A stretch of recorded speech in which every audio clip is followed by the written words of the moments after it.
Hello, everybody. Thank you very much, and good afternoon. Yes, I'm Dr. Anderson. I'm a child and adolescent psychiatrist with the Amen Clinic, and I couldn't have had a better segue. There won't be any singing or bears during during my presentation, so I'm sorry about that.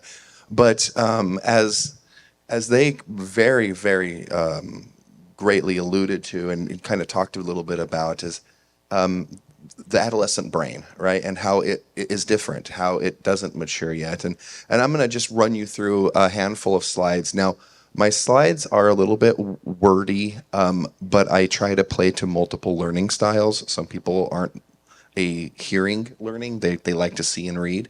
So whatever works best for you, okay? But let's get started. So, as they had said, Dan and Lisa, the adolescent brain, the brain itself, does not finish developing until about the age 25. Now, that's actually in women. Men, we're not quite as lucky. We don't get full development until about 28. So, don't use that against your husbands if you're a young married couple, but it's true. And the time period of adolescence when we are teenagers is really a time of enormous transition. So the only other time in our lifespan where our brain does more growing and developing or as much is the first 4 to 5 years of life.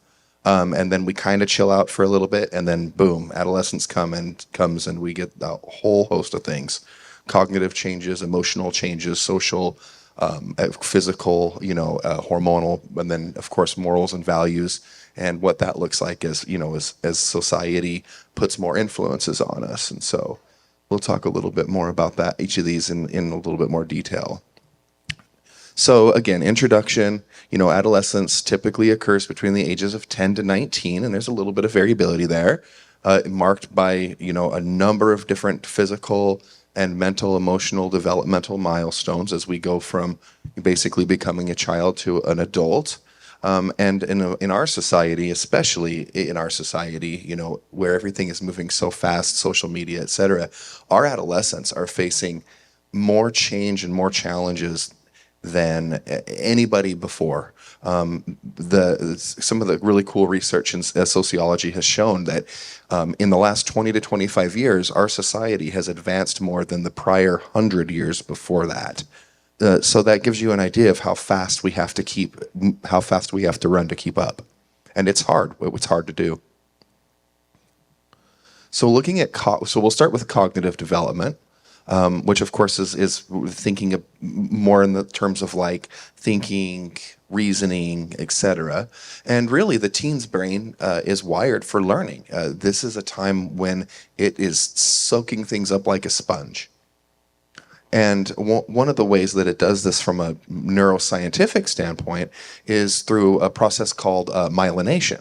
So when we're younger, when we're kids, our brains are very busy, very inefficient. And once we hit puberty and we start the adolescent process, our brains start to get rid of stuff and neurons and things that it doesn't really need as much, and the connections that haven't been used, and it starts to really strengthen and grow these new connections or connections that we're reinforcing. That's why skills that we learn when we're younger as kids, if we keep going through that, we can become very proficient at those things very quickly into a young adulthood. And the way that it does this is one of the ways it does this is through a process called myelination, where it adds this little fatty coating to the ends of neurons and makes these neurons way faster and way more efficient. But all of this maturation, as you can kind of see here in these scans, happens in a back to front process. And just like Dan and Lisa were saying, that prefrontal cortex, the part of the brain that's responsible for reasoning and making good choices and logic, is the very last part to develop. So you get the emotional and the physical and all of those parts of the brain developing and becoming really good and really strong. And then the reasoning part is not so much. And that's why as teenagers, we make all those amazing decisions that we do. And so here's, some of the different things that we might kind of see when we think about thought patterns in an adolescence. So differing rewards, really, again, because the front of the brain's not mature, but the back is, we might, as teenagers, put more emphasis on that right now reward, or a reward that gives us some emotional gratification, in lieu of thinking through what we're going to do. Then we have what we call hot versus cold thinking, which is this idea that um, uh, adolescents and really adults in general may end up making a bigger decision or a faster, more rash decision during emotionally charged times than during these cold times where they have more time to think about things. And then sensation seeking, right?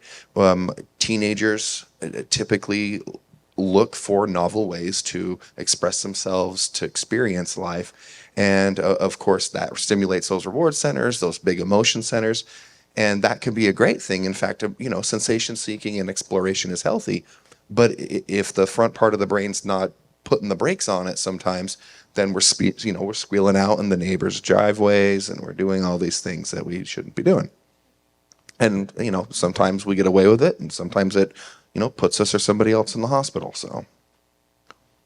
So, how do we support cognitive development? Because again, there's a huge, huge difference between cognitive abilities in the adult versus cognitive abilities in the teenager. And so as adults, it's really important for us to not only recognize that, hence why I'm up here talking to you right now, but then also help guide our teenagers through this. So helping them learn a little bit more about their own thought processes by asking open-ended questions instead of just, you know, yes or no, didn't you? Really asking them to reason through things, and helping them consider the consequences of their actions. Providing more learning experiences, more novel experiences in a safe setting. Taking those weekend trips, going out and doing things.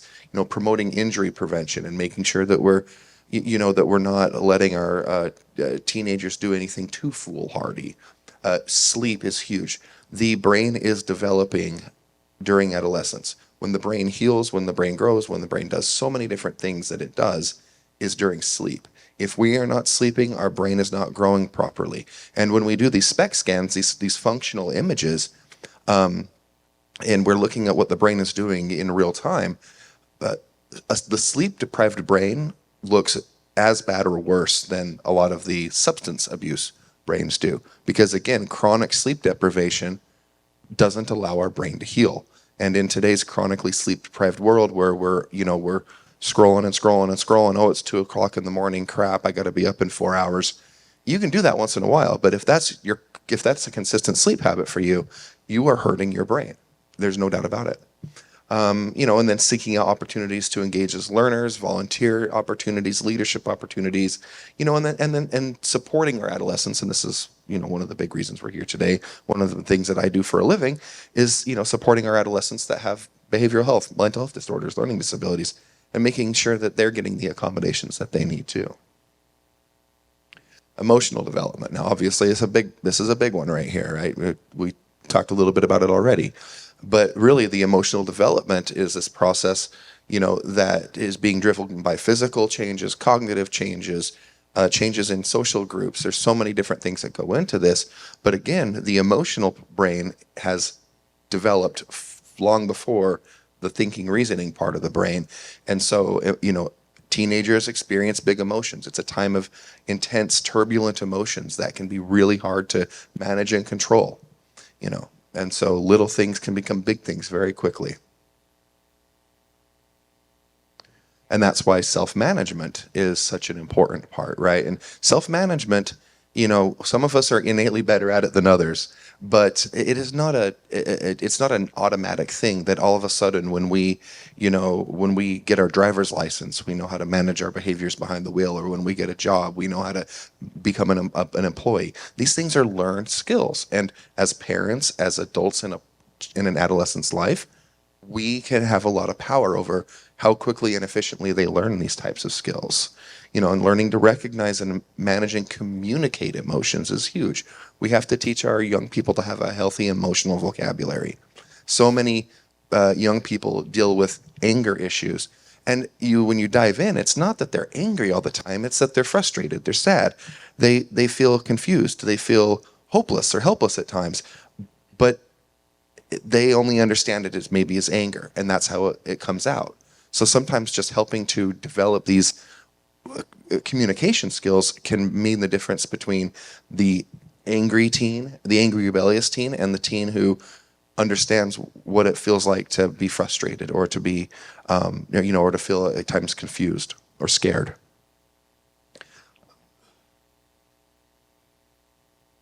Hormones. So, yes, of course, puberty is so much fun, so much fun.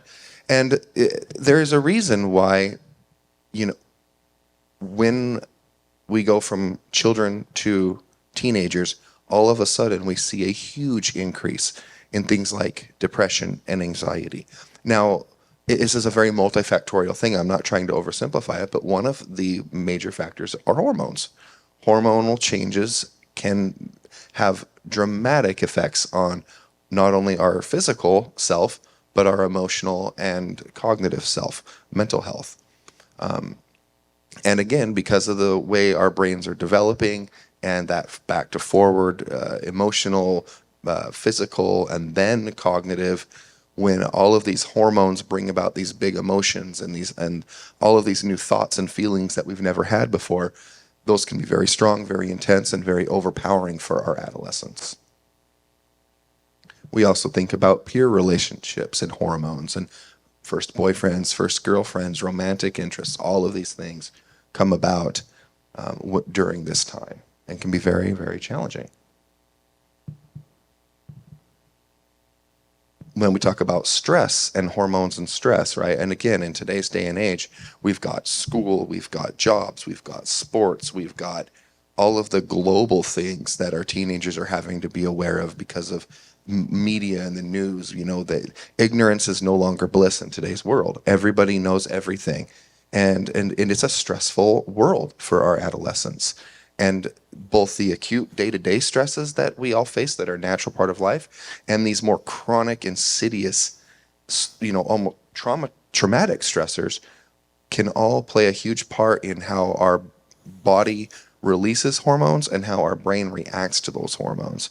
And that's one of the key issues in like the traumatized brain. And we're not going to talk about that too much. They did a great job of that. I don't think I could have said it better myself. But these heightened responses to stress, again, in this developing brain that I keep coming back to, can make it a lot harder and a lot more challenging for an adolescent to deal with than the adult.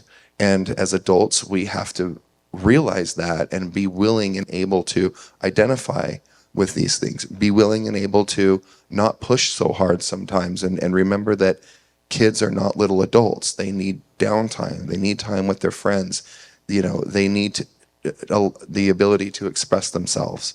And if we are trying to push them in all these different directions in society and social media, then we're teaching our children to become chronically stressed, anxious people that then grow up to be chronically stressed, anxious adults. And we don't want to do that. But because this is a time of brain development, these pathways get hardwired in, and we see it on the SPECT scan. You can see what chronic stress and trauma does to the brain. It's fascinating, and it's also really scary. But the beautiful thing about it is that just like a brain can be wired, a brain can be rewired, a brain can be healed, but habits have to change. And if we can prevent this from happening so that we don't have to rewire it, then I think that's the best way to go, in my opinion. This is kind of just what I was talking about here, right? This is really more alluding to not the healthy stress that we all deal with. Anxiety and stress are a part of life. We have to learn how to deal with them. They're motivating. It's a good thing. Chronic toxic stress, PTSD, all of these things, kind of like I was mentioning earlier, not healthy, right? These are the ones that are really cause us the problems and rewire the brain in very long-lasting, sometimes even permanent ways. Of course, when we think about adolescence and we think about that period of time and all of these changes, one major issue is with self-esteem, right? And self-esteem can really exist on a vast continuum. And it is normal for people to feel higher levels of self-esteem in one domain and less so in another. That's called competence. Adolescence is a time of development of autonomy, individual identity, and competence. And if we as adults are not helping them to achieve that, then more can be hurt than just their self-esteem. But self-esteem and the core ideas behind this, as you can see in that pretty little image there, really are developed during adolescence.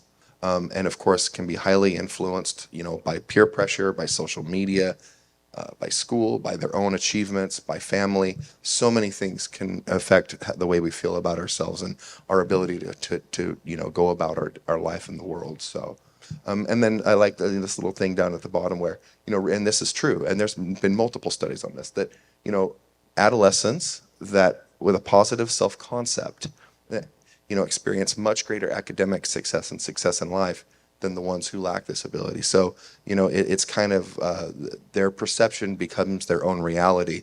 And that's particularly dangerous in today's social media driven world where, everybody in social media, has this perfect life and it's just happy, happy, happy. And why can't I have this? It affects our self-esteem. It affects our perception of ourselves. And then we are more likely to not do well. Body image, another really big topic here, right? Of course, goes along with self-esteem.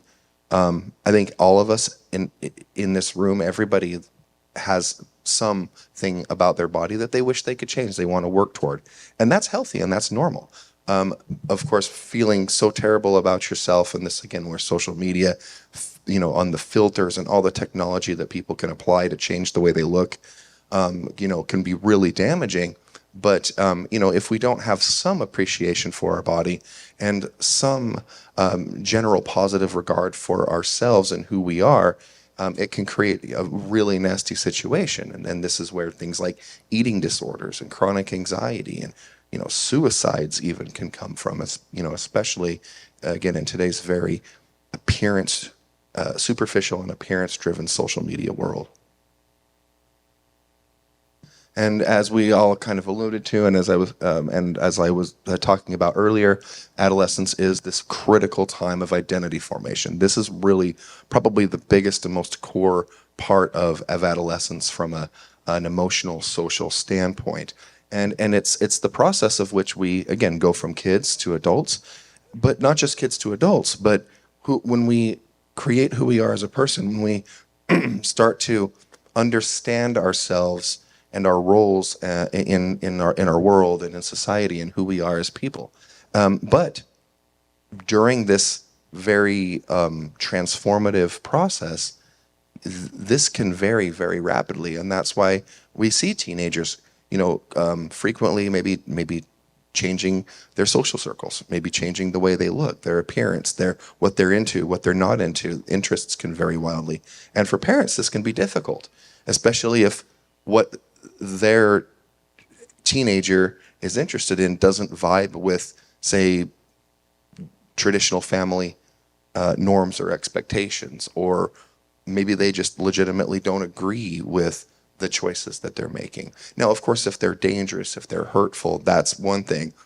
But this idea of being able to accept our teenagers' changing view of themselves during this tumultuous and ever-changing time of critical development, if we can do that, it's going to really help foster a sense of autonomy and independence and self-esteem and positive regard in our teenagers. And of course, that carries on into adulthood.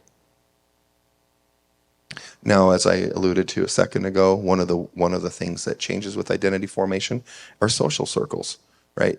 Friends become a lot more important during adolescence. Family is still important, but it's very normal for teenagers to spend a lot more time with friends, girlfriends, and peers. And peer groups may change, they may evolve. That's also very normal. And so that can lead to things like peer pressure, experimentation, again, behaviors that might not be traditionally seen in this child, growing up, or what might not be expected with a family. But as long as they're safe, as long as no one's getting hurt, And we have an awareness as parents. I've got three children myself, the oldest of whom is 13. And so and I struggle with this too sometimes. My oldest son, one of his ways that he likes to interact and hang out with his friends is on computer games. And I'm a gamer a little bit myself, but as long as there's a balance with that, I've had to learn to be more accepting of that, because that's a way that kids socialize now that just didn't exist when I was a teenager. And so we can fight against it, we can push against it, we can, stop it from happening. But if we can learn to create clear expectations and boundaries and show an attitude of acceptance and curiosity and understanding, we're far more likely to get our teens on board, and a lot less likely to have conflict. So, looking at some ways that we can help support emotional development. I'm not going to read through all of these, but strengthening those communication skills, that happens at home with us during our conversations. And again, if we're not willing to have a conversation with our child because everything is just black and white and this is how you're going to do it and this is how you're not going to do it, well, then how can we expect them to be healthy communicators? Nurturing that self-regulation, which again comes back to allowing our children and our teenagers to express themselves, to take risks, healthy risks, and to help guide them through that, instead of putting that hard wall up against everything. Which as concerned parents who want our children to be safe, we often do, because we just are trying to protect them. And that comes to that limiting exposure to risky situations, right? Not keeping them in the house and never exposing them to the world, but making sure that they're understanding what behaviors are good and what are not, and when and how to say no. And I love the idea. I don't remember who it was, using the parent as the scapegoat. If that's what you have to do to get out of a situation, because you've got friends peer pressuring you, you got to say, you know what, my lame dad is he's a control freak.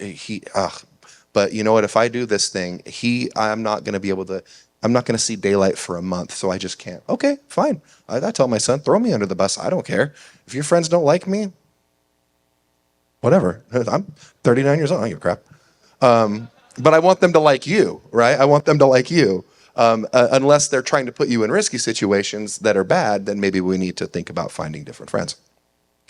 And then coming back to that stress, right? Promoting healthy stress management skills, and what that looks like. And that, again, one of the key features there is helping our teenagers understand what stress is, what stress isn't, what is healthy stress, what's unhealthy stress, and helping foster that healthy, open communication and emotional vocabulary. And then a little bit more, really, we've a little bit talked about promoting the healthy exploration. I've already kind of gone over that. Helping teens think about and reflect on risky situations.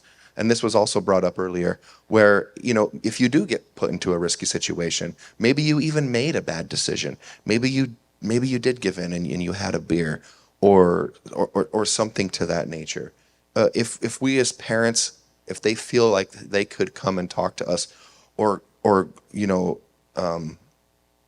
if they were to say they had 2 or 3 beers and now they have a vehicle, like instead of them getting behind the wheel of a vehicle, they call somebody, right? All of those things are, can be really helpful, but then talking to them and having those conversations about, okay, what went wrong here? How could we do this better? How could we avoid making this decision in the future, so that underdeveloped prefrontal cortex that couldn't think through it at that time now gets a chance to think through it, to make those connections, and hopefully help start to establish those healthy habits.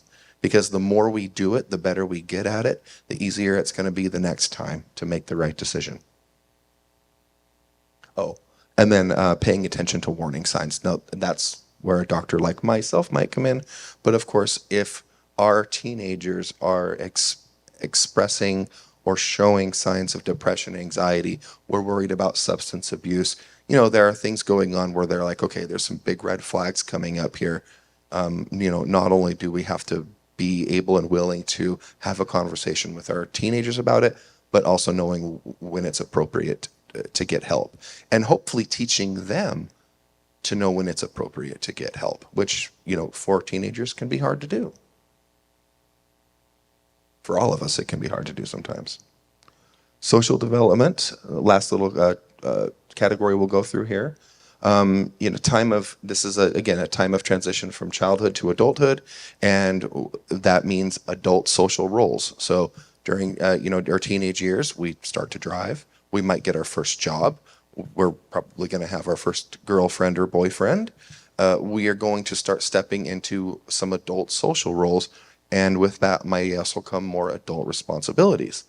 And again, that prefrontal cortex isn't there yet. So expecting our teenagers to be able to manage these situations like we as the parents or the adults could is unrealistic at best. And so we have to be able to, again, keep that dialogue open with them and understand how to manage our own expectations of our adolescents. And then of course, as their social circles expand, not just thinking about, well, job, boyfriend, girlfriend, but again, also friends and what that might look like, and differing peer groups, peer pressure, etc.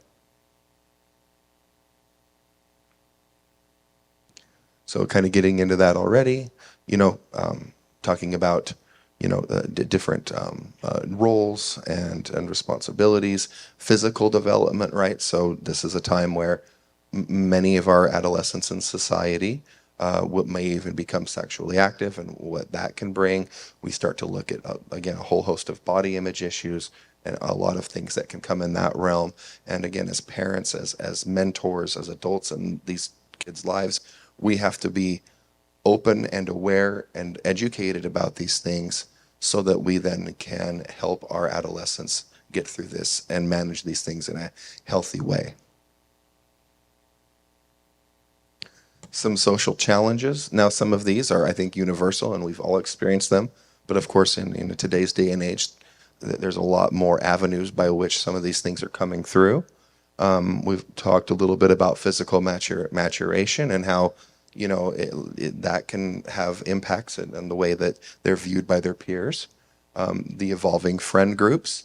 And that may even mean that for a period of time, they get in with a friend group that we, as the parents, as the adults in their life, don't really agree with, and how to handle and manage that in a healthy way, keeping the communication open, allowing them to take those healthy risk-taking activities and being accepting of their wanting to explore and grow as individuals and learn who they are.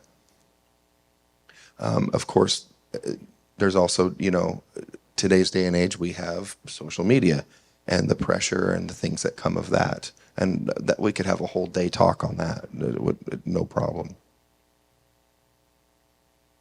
And kind of segueing into that is social media. And I'm not going to spend too much time on this, but cyberbullying, social media influences, while social media and technology can be a beautiful thing. I mean, technology allows us to do the spec scans that we use us to help patients. Technology is not bad, and neither is social media. We can reach people, we can talk, we can have these conversations in ways that we never could before. We can keep up with family, but there are a lot of terrible things that go on the internet and in social media, and our teenagers are at the very frontier of that. With cyberbullying, with social media, with internet gaming addiction, and the studies are very clear. You can look at neuroimaging of a person on social media or playing a video game and watch the same areas of the brain light up as somebody who is a heroin or cocaine addict. It is absolutely addicting, and we have a lot of technology addicts in our society. And it can be just as hard to get off of, especially considering it's not illegal. It's a cell phone. It's all around us all the time. And we lose lots and lots of kids every year to suicide over this. It's a really big problem. And while the government and some of these social media companies are working to kind of try to reel it in and contain the beast. Unfortunately, the numbers, especially post-COVID, those numbers and those trends are not going in the right direction. Hopefully, they start to, but it's a scary situation. And so, how can we help support social development? Well, if we want our children to know how to have good relationships, we better be able to model what a healthy relationship looks like. So, if we're gonna what we're gonna expect of them, we have to show. We also have to be able to exhibit empathetic behavior. If we go through life acting with little regard toward other people, and everything is kind of about instant gratification and ourselves, which in today's society, unfortunately, we see a lot of that. How can we expect our children to be kind, compassionate, loving people? We have to teach them how to deal with peer pressure, as we've already kind of talked about. And a lot of that comes back to communication and giving them tools and strategies that they can use to say, get out of a bad situation and make a good decision. Knowing our adolescent social circle, right? So maybe our teenager, like for example, a little bit of self-disclosure, and I think back on my dad. He's not alive anymore, so I can't ask him. But I know I put a lot of gray hairs on his head because throughout most of high school, I was the gothic kid. I had the fishnets, the Marilyn Manson T-shirt, I had piercings. It was, yeah. Now I stayed away from a lot of the other stuff, but I had friends that did, and yeah, a couple of them my dad was a little wary about, but they weeded themselves out pretty quickly. But he, despite the fact that he was very, very, very vocal about how much he hated the way I dressed and everything else, he got to know my friends and was generally kind to them, and that was hugely helpful for me. And as a result of that, he knew who the friends were that were safe and the friends were that weren't. Even though he didn't like the way they dressed, he hated the music we listened to. He still understood that if he just turned a blind eye or tried to just put a hard line, it wasn't going to work. And he did a good job in that regard. He modeled appropriate behavior for me, which then allows me to do it for my children and kept me out of trouble. And then I think encouraging participation in activities that adolescents care about, right? So sports, leadership positions, roles. Again, even if it's something that's not really our thing, chess club, technology, whatever it might be, if there's something that gets our kid out in the world, gets them socializing, some face-to-face time, allowing them to do that, even if our goal and our dream is for them to be a football player. Well, maybe they're not into football. Maybe that's not their thing. Not everybody likes football. Maybe they love, maybe they love debate club. Cool. Then let them do that and let them enjoy themselves and encourage it. I mean, it's better than them sitting there scrolling through TikTok. And then lastly, I won't touch too much on this, but moral development. Right now, morality is a very complex issue, and lots of things come into that. But neuroscience has shown us that there are parts of the brain that actually help control our moral behavior and are responsible for things like morality. And so, if we're not fostering good decision making and communication, the underdeveloped brain, because a lot of morality comes from those more frontal areas, it's going to be harder for our adolescents to make good, sound decisions based off of their own principles. And at times they may not even know what their own principles are. That may shift. And so we have to be prepared for that. And then thinking about, again, all the factors that come into morality, right? Family, religion, culture, society, friends, peer groups. And there's so many things that have to be dealt with when we think about moral, ethical reasoning and decision making, but also remembering that morality is one of the highest and most abstract levels of thought possible, and that requires a lot of that frontal thinking. So, expecting our adolescents to make sound moral, ethical decisions is at all times is not realistic. And so just, a couple of these last couple slides are just summaries. How can we really talk with our adolescents? Just some key points, right? Respecting and acknowledging what they have to say, even if we don't agree, right? We as parents are not going to agree with everything our kids say or do or are interested in. Just like our parents didn't agree with everything we were interested in, and it goes up line. We have to remember that we were teenagers ourselves once, and it's important to keep that in mind. Teaching and modeling good communication skills, setting those clear and realistic boundaries, building connection by sharing your interests, letting them know that you're not just a dad, you're not just a mom, you're not just an uncle, you're not just a teacher or whoever you may be in that adolescent's life, but you are also a human. You have interests, you have hobbies, you've made mistakes, and opening yourself up like that, even though that might be difficult, can really help a person, an adolescent, understand that what they're going through, what they're experiencing is normal. It's normal to feel this way. It's normal to feel like nobody else understands. And at one point in time, you felt that way too. Of course, when going back to the clear and realistic boundaries, that's especially it can be especially important in relationships, right? When we talk about sex, when we talk about social groups, when we talk about peer pressure, and really making sure that if we are going to set rules, if we are going to set limits with our teenagers, that they understand those boundaries and those expectations very clearly. And then letting them know when it's important to share sensitive information with you. Now, there will never be a more reluctant conversation than trying to get your adolescent to open up about something that happened or that they did. But if they know that they can come to you and talk about it without fear of retribution or anger or overreaction, and they can be honest with you, it goes a long ways. Now, there still might be consequences, right? I mean, there are going to be consequences for our action. That's life. But if they can't come to us as parents and as the people in their life, as the adults in their life that are responsible for their care and well-being and that they trust the most, then who can they go to? So in summary, kind of a wordy slide, but I think that these first two are really the big ones, right?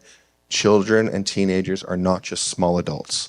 Their brain's not developed, the adolescent brain, even though they may be physically and emotionally, mature and capable of feeling and doing things that adults can, because of that back to front maturation of the brain that does not finish until 25 to 28 years old.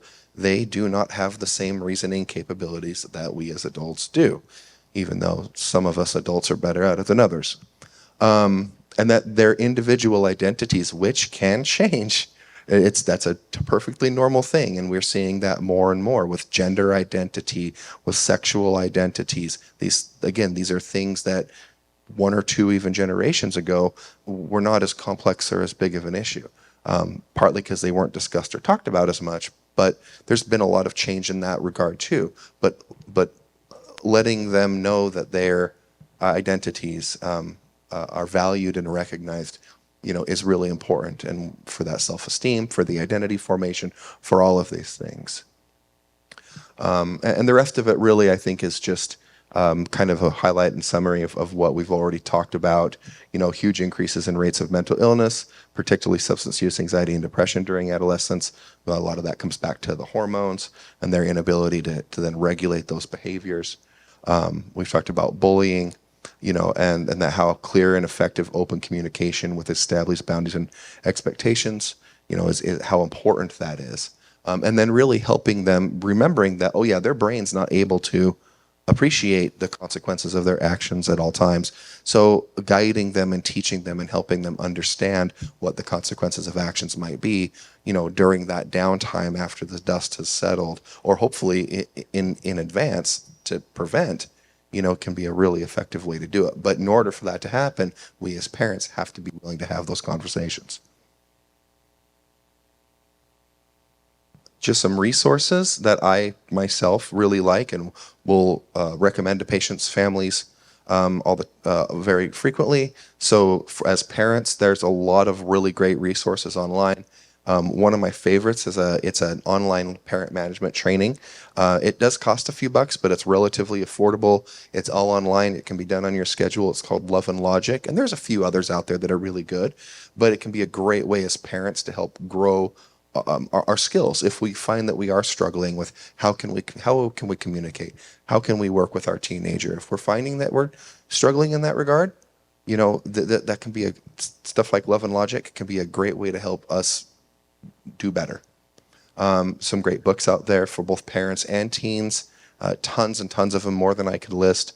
One that I really like looking into that is a kind of a combined approach is collaborative problem solving. So Ross Greene, who is a very famous psychologist, therapist, has written a few books on collaborative problem solving. And it's really this idea that if instead of, telling our kids how it's going to be, if we sit down with them and bring them to the table and make them a part of the process of coming up with the expectations, the rules, and how things are going to be, that not only do we increase buy-in because they feel like, oh, I'm part of the team that is family. I'm not just being told what to do all the time, but it also gives them the opportunity to practice those communication skills, to practice real-world problem-solving skills, and to develop their own autonomy and mastery. So there's so many reasons why that type of approach to parenting can be really helpful. And then, of course, if things are really difficult, if you're really struggling, well, there's help out there. There's therapists, there's counselors, there's both individual therapists for us as parents, because we have to be willing to, if we want our children to do well and have good mental health practices, we have to be willing to know when we need help. Care for the caretaker. If you're not healthy and well, you're not going to be able to be a good parent or a good caretaker. But there's also family therapy. There's therapists out there for our kids. And then there's doctors like me, child psychiatrists that can come in and offer a wide array of services. So if things are getting to where it's too much, reach for help. That's I think the message that we're here today to talk about is, if you need help, please reach for help. Individually, as a family, as a child, as the adult. Asking for help is courageous, not a weakness, right? I think that was the last slide on their thing, and couldn't be said better. So.